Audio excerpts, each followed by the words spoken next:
that parking lot is you can clean it, you can spray it off. Oh.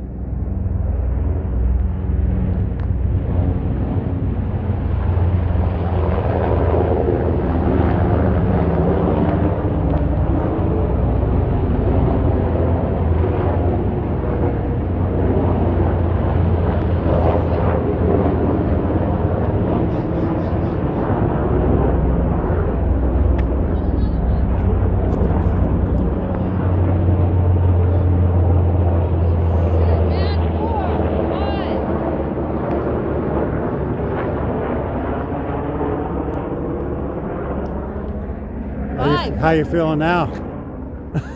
Oh, they're taking care of us. Oh, good. I don't know. Fuck.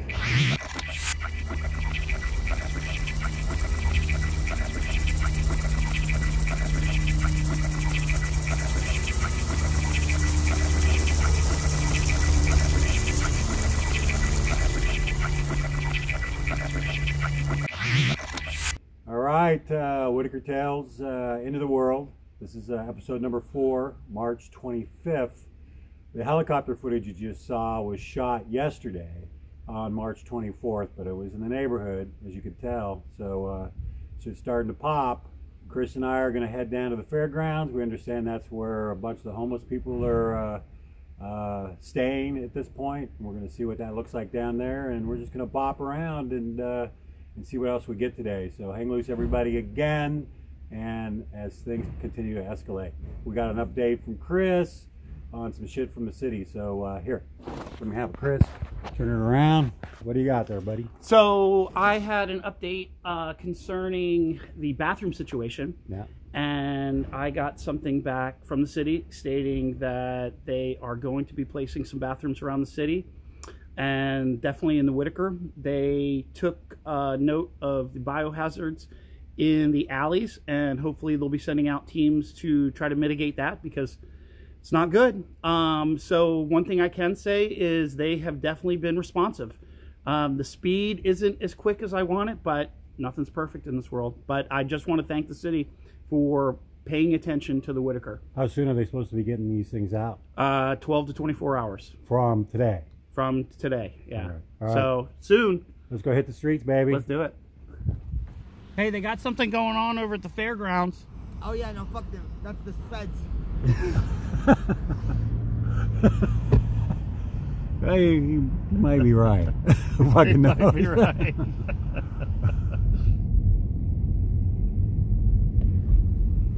It's all closed. Looks like it.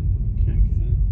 I had a bit of a fever, stopped by the hospital. They told me I had an upper respiratory infection, may have the flu. Took 7 milliliters of blood and kicked me on out. It was interesting. I was like, wait a minute. Anyhow, they have their protocol set up. I think they're waiting for the older and infirm, but something tells me this week everybody's going to start feeling symptoms, because everybody's got it now. Okay, so do I have it?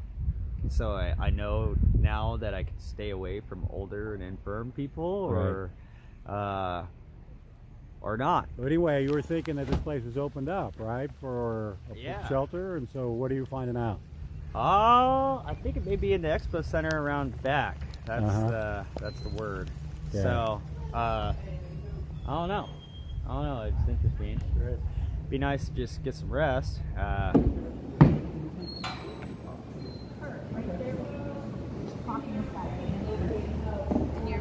Yes. So that's intake. K-R-I-C-K-Y. And Ricky, your last name? And Zach,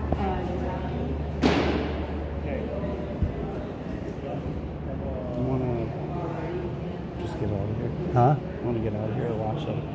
I want to find out who the contact person is of Wayne County. I can find that. Okay.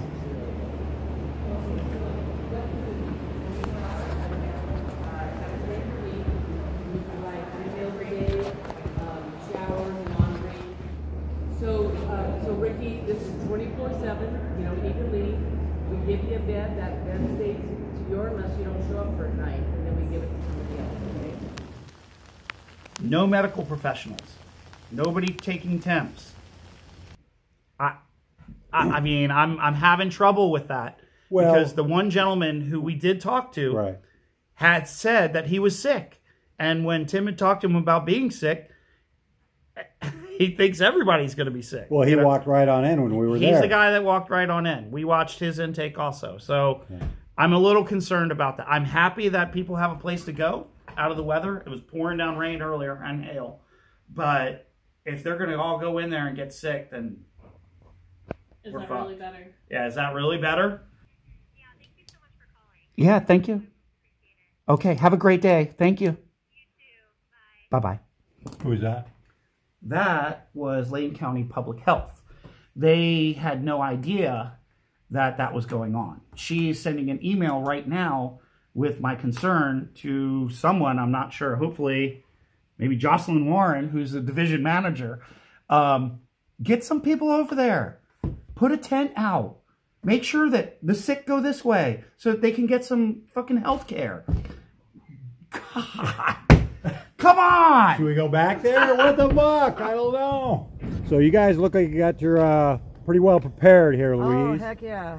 Yeah? How's it going for you the last few days? Not bad, as long as it quits raining. Yeah. Yeah. Right. No, we're holding in there. People coming to us. Yeah? Why? Because we got the shit. You got food and we shelter. We got the food and the cooking, the warm and the bed, and the, yep, heat and everything. We're good. We're good. Style rabbit setup that I have. These are all meat rabbits. This one's the largest and most afraid of everyone. Right. But they're, I think you can get a good, 6 pounds of meat off of something like that. Maybe more, depending on how much you bulk it up. But definitely going to put them out here and see what I can do in the front yard and some other areas, because there's still a lot of available sunlit garden space for growing food. Boy, the end of the world really got us go moving, huh? Right, yeah, exactly. I mean, it's kind of unethical not to be growing food at this point. Lots of movies, lots of card games, lots of books. Well, what about your golf course? They're at Skinner's Butte, man. Lots of guitar. Oh, the Skinner's Butte golf course? Today would be a good day for that. I think that I might wait for another, sunny day, but better sooner than later to go start staking that out. It's a one-holer, right? It's a one-holer. It's kind of the best. Well, it's 2 holes on 1 hole. You can tee off from the riverside under the trees and go up to the bark pile. Or you can tee off from by the, the city bark pile. Right. Or you can tee off from the bark pile and go through the trees. Yeah. Radically different holes each way. Would you guys play a foursome? Is that too many people? Oh, no, 4 would be great, but you have to have your social distancing. Right. Well, there usually is in golf anyway. Yeah, because everybody sucks. Yeah. All right, Dan, we'll enjoy the day. Yeah, Happy anniversary, baby. Yeah, thanks, buddy. We'll see you soon. All right. Looking good. Who'd you just speak to, man? Oh, we got sort of a wrap up on this whole So I called Lane County thing. Health and Human Services. I called Lane County Health, and I left a message, and I got a call back from Jason Davis. Who's Jason Davis? Jason Davis is a gentleman you may be seeing on television who's giving the updates from Lane County. He's the man. What did he say? So he heard my message, called me back, let me know that they're sending down a team pretty quick as they can. He took my concerns to heart. He said that they had done some training with St. Vincent de Paul, and they are a bunch of volunteers, but this is the health of our community, and that gentleman took it seriously, and I believe he's on it. So go down and check it out. We'll have to go down and check it out at a certain point. But if anything, in our local government, come up with solutions. Don't just talk about problems. Don't just bitch and moan. Find a way to get it done. Call somebody up, and when they call you back, give them some props. Thank you, Jason Davis. Because it was very depleted, like our military was depleted. Now we have a brand new military. Never had a military like this. It's Obama's fault again. Most parts already come, but we have a lot of We have the largest things that will soon be budget coming. ever. Planes, missiles, rockets, lots of things. But the stockpile was very depleted, like everything else. We wanted to use the money for the companies and the planes or whatever they may be helping to get over this The rough planes. patch. Oh, so the I CEOs don't can think it's fly going in to the end up being planes. such a rough patch. I think it's going to, when we open, especially if we can open it, the sooner the better. It's going to open up like a rocket ship. I think it's going to go very good and very quickly. How you surviving, man? Oh, not bad. I keep plant some weed. You what? You need weed, huh? That's what we're out cruising for. Yeah. We're the new military. I'm the new FEMA boy. I'm the new National Guard. You're the FEMA of the neighborhood? I'm the new National Guard. You gotta give me weed. To position us for what I think can be an economic rebound later this year. We started the year very strong, and then we got hit by the coronavirus in ways that probably nobody imagined possible. We're dealing with that.